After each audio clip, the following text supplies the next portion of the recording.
Welcome back to the Richard and Judy Book Club, exclusively with WHSmith. This is a wonderful book. Now, I know we keep saying that in these broadcasts, but this is a book of huge charm. Even the title's charming, Waiting for Columbus by Thomas Trofimuk. It's a story about a youngish man who basically appears out of nowhere in modern-day Spain. Actually, he's found in the sea. And he completely believes that he's Christopher Columbus, the great explorer who died, of course, 500 years ago. So, not illogically, he's committed to an asylum, where he falls under the care of a beautiful young nurse called Consuela, who has to listen to his stories. I say has to. His stories, as repeated in the book, are elegant and utterly believable. And as the days and weeks and months passed, we, the reader, and Consuela, his nurse, begin to wonder if actually this young man is somehow the reincarnation of Columbus, because the detail and the grasp of Columbus's actual day-to-day life is complete.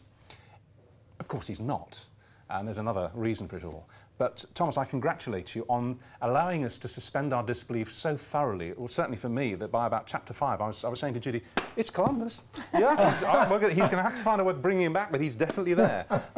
It's a charming, as I say, an intriguing story. I've never read anything quite like it, actually. How did it create itself in your mind? You know, it popped up about 15 years prior to the completion of the book. I was looking for a way to explore the idea of obsession. And I looked around, and Columbus showed up at my door one night and knocked, and he was quite drunk.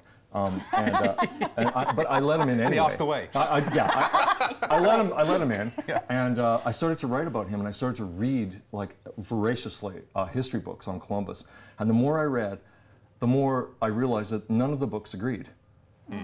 And so I thought, well, this would be good for a fiction writer. Yeah. And so in I went, and I hit about 30,000 words, and then I just kind of stood up and said, well, I don't really know what this story is. And so I did what good writers do and put it in a drawer, and it was 15 years later. And when you had a way of treating it and developing it. Yeah, I think it was having a daughter. Okay. And the story just, you know, it wasn't that I woke up.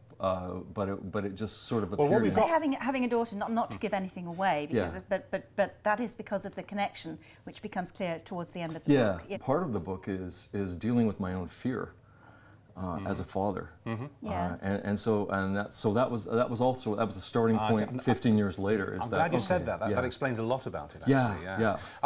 What's great is you start to weave in complementary strands in these stories, and they all meet, they all come together at the end perfectly. As we listen to these conversations between Columbus and the nurse Consuela, and see them slowly falling in love, certainly her falling in love with him. She falls in love with him, but it's not unmutual. And at the same time, we cut away completely from this asylum. It's in Seville, isn't it?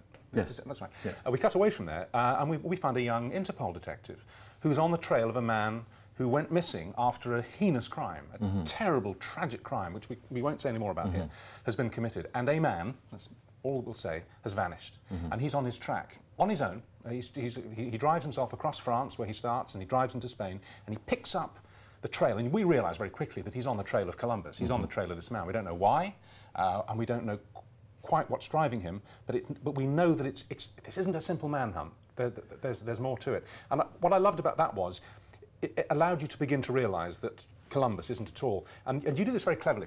There's a piece, I think it's either in the chapter 4 or chapter 5, and it's something, forgive me if I'm summarising this a bit roughly, but he's talking to Consuela about a conversation he had with Queen Isabella of Spain, about kitting about with the ships that were going to prove that the world was round. And he's having this long conversation, she's asking him questions, and he's trying to answer it. And then he says, and you know what, she hung up on me. And or maybe there's a scene with a television or something. Suddenly, back 500 years ago, and you think, his memory is beginning to emerge from the past. It's starting to merge with the present. Yeah. Very nice device. Well, thank you. Yeah, I thought it was really, really good. Yeah. And the more of the 21st century artifacts that kind of sneak into his stories, you realize, I think as a reader anyway, that you realize that he's starting to make those connections. He's surfacing. Yeah. I love his character, actually. He's immensely likeable, even despite the fact that he parades around naked. Without I thought you liked that. He parades around naked at the sanitarium, and he is immensely likeable. And at the heart of the book is, as becomes increasingly clear, deep love. deep love which kind of manifests itself in, it appears, many different women. I mean, Columbus is women in the past. Columbus is women. Not knowing very much at all about the real Columbus, did he have a lot of women? I know that the history books say that he had a wife, and at some point she disappeared, and then he had a mistress whom he never married. And about half the books that I read on him said that on his deathbed, his something along his last words were, "Tell Beatrice I'm sorry." Wow. And no one is quite sure what that's about, but he did not marry her, and so I'm thinking, maybe that was it, but they don't know. You write very tenderly but very graphically sex scenes in the book. Columbus has a hunger and an appreciation, and almost an Epicurean appreciation of women, doesn't he? Women's bodies. Yeah. Yeah. Everything. Has your wife read this? Yeah. She's actually my first reader, so if I can get it past her, I'm good. Was she cool? It's very erotic. Was she cool with that? She was fine. Oh, yeah. Okay. How did you find writing those scenes? Because sex scenes are notoriously difficult to navigate, if I can use that word. And you do so beautifully. I mean, but restraint. I wrote them first and then pulled back as much as I could. Okay. Yes. God, I'd love to see the originals. We could make a packet. Yeah.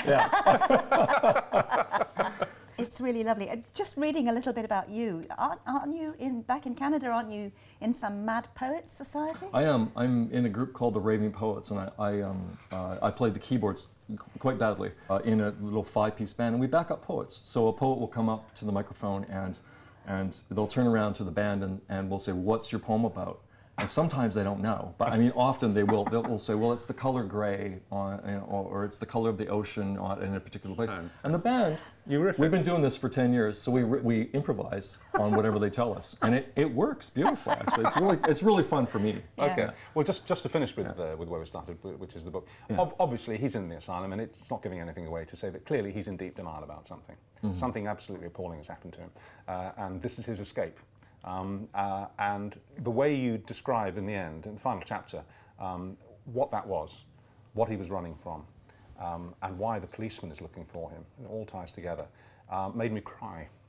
I'm a bit of a blubber, I must admit, but it really did. I couldn't read the page because my eyes were full of tears. You are the most gentle writer. You have an extraordinary tender touch. You really do. Thank you. I think you're wonderful. Yeah, it's a lovely book. Thank you very much for coming all that way to talk to us. And thanks for having me over. Oh, it's a huge pleasure. pleasure. Enjoy London. And this is where we say, as always, we'd love to hear your comments. This is all very interactive.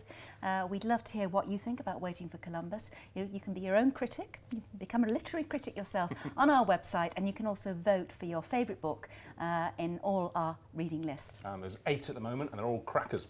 And you go to do that to www. I haven't learned this yet, www.whsmith.co.uk/Richard and Judy. And thank you for being here, and thank you for watching. Thank you.